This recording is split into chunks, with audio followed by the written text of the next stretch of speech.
Salut YouTube, ici Guy pour une nouvelle vidéo et aujourd'hui deuxième épisode des logiciels peu connus et très pratiques sur Windows. Comme dans le premier épisode que vous pouvez d'ailleurs retrouver dans la fiche située en haut à droite si vous l'avez raté, je vous propose des logiciels gratuits que j'utilise très régulièrement et que j'apprécie.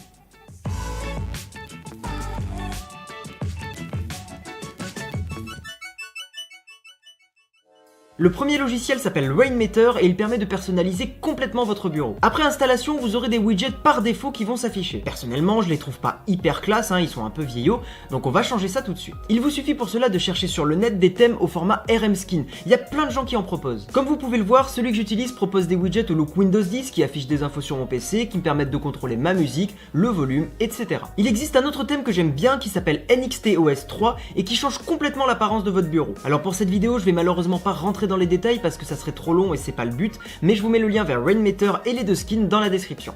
Le second logiciel s'appelle Screen2GIF et il permet de filmer votre écran pour créer des gifs animés. Et d'ailleurs, comme l'a expliqué le créateur de ce format, on dit GIF et pas GIF. Bref, pour utiliser le logiciel, il vous suffit d'aller sur l'écran d'accueil puis de choisir Enregistrement, de redimensionner suivant la zone que vous voulez capturer, puis de cliquer sur Enregistrer. À la fin, vous aurez l'éditeur de GIF qui va apparaître et ça va vous permettre de modifier, supprimer des images en trop, rajouter du texte, des transitions, etc. Honnêtement, c'est vraiment très bien foutu, c'est pas piqué des hannetons comme on dirait certains, et ça permet de bien fignoler son GIF avant de l'enregistrer. Après tout ça, vous pourrez bien sûr sauvegarder votre GIF et si vous voulez le partager, moi il y a un site que j'utilise qui s'appelle Giphy et qui fonctionne très bien. Pour ce troisième logiciel, je vous propose un navigateur web alternatif qui me semble vraiment prometteur, que je teste depuis un petit moment déjà et qui est développé par des anciens de chez Opera. Ce navigateur s'appelle Vivaldi, il offre beaucoup de personnalisation et pas mal de fonctionnalités intéressantes. Dans cette vidéo, je vais encore une fois pas rentrer dans le détail parce que ça serait beaucoup trop long, mais sachez qu'il y a beaucoup d'options pour changer l'interface, comme par exemple la possibilité de placer la barre d'adresse ou les onglets où vous le voulez, en haut, en bas, sur les côtés. Vous pouvez aussi prendre des notes directement sur la petite barre sur le côté. Vous pouvez fusionner des onglets et c'est par exemple très pratique si vous suivez plein de comptes Twitter.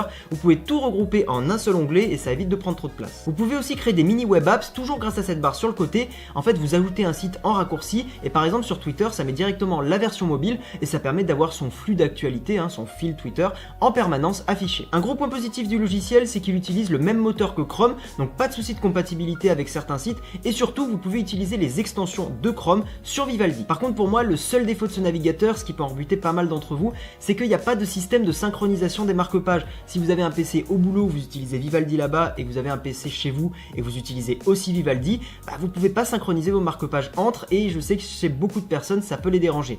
Moi personnellement je m'en sors, ça va, mais ça peut être gênant.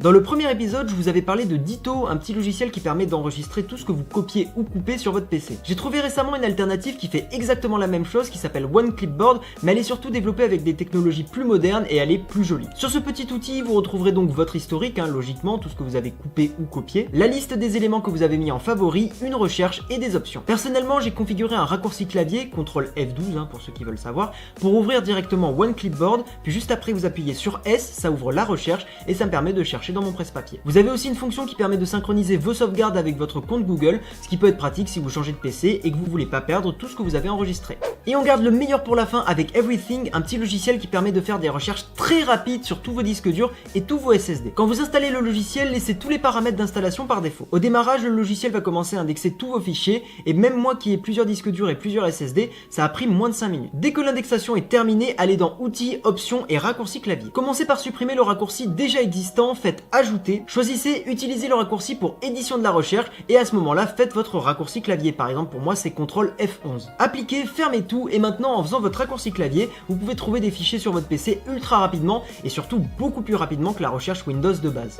Je vous remercie d'avoir regardé cette vidéo. Si elle vous a plu, n'oubliez pas le petit pouce bleu, ça aide au référencement, tout ça. Dans la description, vous pourrez bien sûr retrouver tous les liens pour télécharger les logiciels, mais aussi mes réseaux sociaux si vous voulez me suivre un petit peu en dehors de YouTube. Sur l'écran, les précédentes vidéos devraient apparaître ainsi que mon logo si vous voulez vous abonner. En tout cas, moi je vous dis à la prochaine. Ciao tout le monde.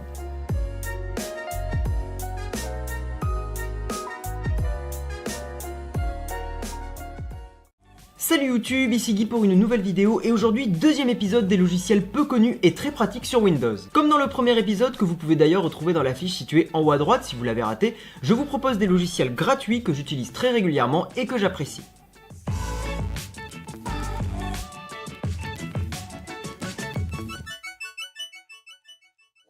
Le premier logiciel s'appelle Rainmeter et il permet de personnaliser complètement votre bureau. Après installation, vous aurez des widgets par défaut qui vont s'afficher. Personnellement, je les trouve pas hyper classe, ils sont un peu vieillots, donc on va changer ça tout de suite. Il vous suffit pour cela de chercher sur le net des thèmes au format RM Skin. Il y a plein de gens qui en proposent. Comme vous pouvez le voir, celui que j'utilise propose des widgets au look Windows 10 qui affichent des infos sur mon PC, qui me permettent de contrôler ma musique, le volume, etc. Il existe un autre thème que j'aime bien qui s'appelle Web Alternative qui me semble vraiment prometteur, que je teste depuis un petit moment déjà et qui est développé par des anciens de chez Opera. Ce navigateur s'appelle Vivaldi, il offre beaucoup de personnalisation et pas mal de fonctionnalités intéressantes. Dans cette vidéo, je vais encore une fois pas rentrer dans le détail parce que ça serait beaucoup trop long, mais sachez qu'il y a beaucoup d'options pour changer l'interface, comme par exemple la possibilité de placer la barre d'adresse ou les onglets où vous le voulez, en haut, en bas, sur les côtés. Vous pouvez aussi prendre des notes directement sur la petite barre sur le côté. Vous pouvez fusionner des onglets, c'est par exemple très pratique si vous suivez plein de comptes Twitter. Vous pouvez tout regrouper en un seul onglet et ça évite de prendre trop de place. Vous pouvez aussi créer des mini web apps, toujours grâce à cette barre sur le côté. En fait, vous ajoutez un site en raccourci et par exemple sur Twitter, ça met directement la version mobile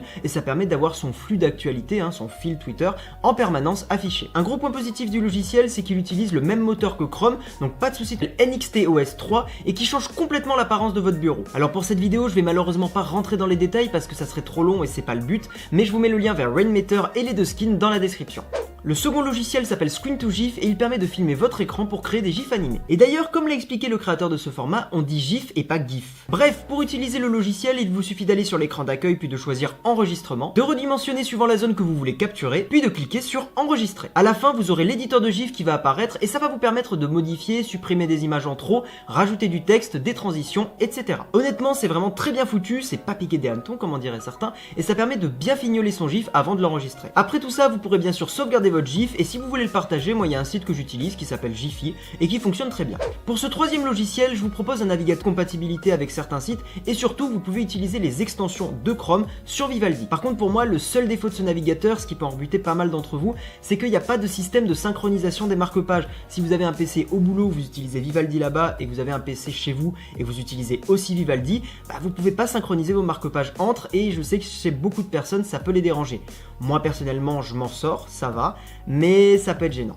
Dans le premier épisode, je vous avais parlé de Ditto, un petit logiciel qui permet d'enregistrer tout ce que vous copiez ou coupez sur votre PC. J'ai trouvé récemment une alternative qui fait exactement la même chose, qui s'appelle OneClipboard, mais elle est surtout développée avec des technologies plus modernes et elle est plus jolie. Sur ce petit outil, vous retrouverez donc votre historique, logiquement, tout ce que vous avez coupé ou copié, la liste des éléments que vous avez mis en favori, une recherche et des options. Personnellement, j'ai configuré un raccourci clavier, CTRL F12 pour ceux qui veulent savoir, pour ouvrir directement OneClipboard, puis juste après vous appuyez sur S, ça ouvre la recherche et ça me permet de chercher dans mon presse-papier. Vous avez aussi une fonction qui permet de synchroniser vos sauvegardes avec votre compte Google, ce qui peut être pratique si vous changez de PC et que vous voulez pas perdre tout ce que vous avez enregistré. Et on garde le meilleur pour la fin avec Everything, un petit logiciel qui permet de faire des recherches très rapides sur tous vos disques durs et tous vos SSD. Quand vous installez le logiciel, laissez tous les paramètres d'installation par défaut. Au démarrage, le logiciel va commencer à indexer tous vos fichiers et même moi qui ai plusieurs disques durs et plusieurs SSD, ça a pris moins de 5 minutes. Dès que l'indexation est terminée, allez dans Outils, Options et Raccourcis clavier. Commencez par supprimer le raccourci déjà existant, faites Ajouter, choisissez Utiliser le raccourci pour édition de la recherche et à ce moment-là, faites votre raccourci clavier. Par exemple, pour moi, c'est CTRL F11. Appliquez, fermez tout et maintenant en faisant